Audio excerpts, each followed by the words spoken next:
అసెంబ్లీలో ఆదోని అభివృద్ధి గురించి డాక్టర్ పార్థసారథి ఎమ్మెల్యే గారు అడుగుతున్నటువంటి విషయాలను ఈరోజు ఆదోని ప్రజలు తీవ్రంగా గమనిస్తున్నారు.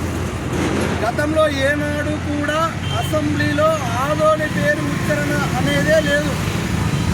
ఈ మధ్య ఎమ్మెల్యే డాక్టర్ పార్థసారథి గారు అయిన తర్వాత ప్రతి అసెంబ్లీ సమావేశాల్లోన మినిమం 5 రోజుల పైన ఆదోని పేరు ఉచ్చారణ జరుగుతుంది.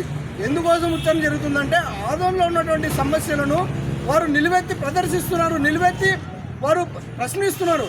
కానీ ఈ యొక్క ఆదోని అభివృద్ధి దాదాపు 170 ఏళ్ళ చరిత్ర ఉన్నటువంటి యొక్క ఆదోని అభివృద్ధి ఎక్కడ వేసిన గొంగళి అక్కడే ఉంది.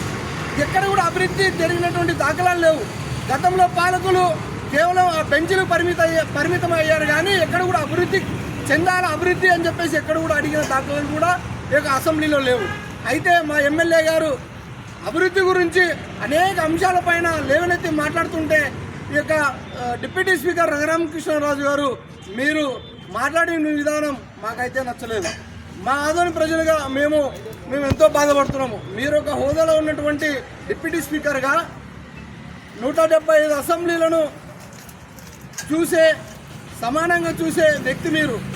మా యొక్క ఆదోని అభివృద్ధి గురించి మేము ప్రస్తావిస్తున్నప్పుడు మీరు ఎందుకు వ్యంగ్యంగా ఎక్కడ లేని అభివృద్ధి, ఎక్కడ లేని సమస్యలన్నీ మీ ఆదోనిలోనే ఉన్నాయి అనే విధంగా మీరు మాట్లాడటం భావ్యం కాదని చెప్పేసి నేను తెలియజేస్తున్నా. అయ్యా మీరు ఒక్కసారి మా ఆదోనికి రండి. అంబులెన్స్ వస్తే అంబులెన్స్కి పోయేదానికి దారి లేదండి. ఒక నెలలో 3 యాక్సిడెంట్ జరిగాయి, 3 చనిపోయారు. మీకు తెలుసా? 10 రోజులకు ఒకసారి నీళ్ళు వస్తున్నాయి. మీకు తెలుసా?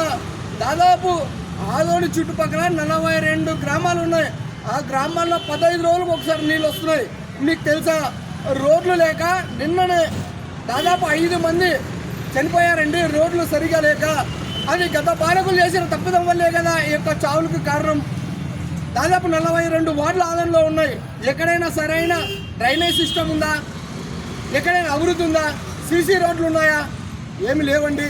ఈ ఆదోనిలోన కేవలం దాచుకునే రీతిలో ఆదోని గత పాలకులు తయారు చేస్తే లేదండి ఈ ఆదోని అభివృద్ధి చెందలేదని చెప్పేసి ఇప్పుడున్న ఎమ్మెల్యే అసెంబ్లీలో ప్రత్యక్షంగా మిమ్మల్ని అడుగుతున్నాడు, మంత్రులను అడుగుతున్నాడండి. మీరు మాత్రం వ్యంగ్యంగా ఆదోని గురించి వ్యంగ్యంగా మాట్లాడడం ఆదోని ప్రజలు బాధపడుతున్నారండి. ఎమ్మెల్యేగా ఉన్నారు. అదే క్షణంలో ఇదే ఆదోనికి వైఎస్ రాజశేఖర రెడ్డి గారు వస్తే దాదాపు 150 మంది విద్యార్థులు కలిసి ఆయన అడ్డుకోవడం జరిగింది. ఎందుకోసం తెలుసా? విద్యా సంస్థలు లేక చాలామంది విద్యకు దూరం అవుతున్నారనే ఉద్దేశంతో. డిగ్రీ కళాశాల లేదండి ఈ ఆదోనిలో. మీరు అన్నారు కదా ఇండస్ట్రియల్ ఏరియా అని. ఇండస్ట్రియల్ ఏరియాలో డిగ్రీ కాలేజ్ ఉండకూడదా? ఈ ఆదోనిలోన ప్రసిద్ధిగాంచినటువంటి ఏడేడు విద్యా సంస్థలు ఈ రియల్ ఎస్టేట్ వ్యాపార సముదాయంలో కనుమరుగయ్యాయండి.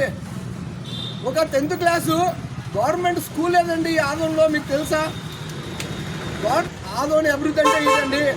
అదే విద్యా సమస్యల గురించి అసెంబ్లీలో ప్రస్తావన చేసినటువంటి మా ఆదోని ఎమ్మెల్యే పార్థసారథి గారిని మీరు ఎక్కడ లేని సమస్యలని ఆదోనిలో ఉన్నాయంటున్నారు. అసలు ఆదోనిలో కరెంటే లేదని మీరు అంటున్నారు కదా. ఒక్కసారి రండి, మా ఆదోనికి రండి, తెలుస్తుంది కరెంట్ ఎక్కడి నుంచి వస్తుంది, ఎన్నిసార్లు కరెంటు పోతుంది, ఏ సందర్భాల్లో కరెంటు పోతుంది అని చెప్పేసి.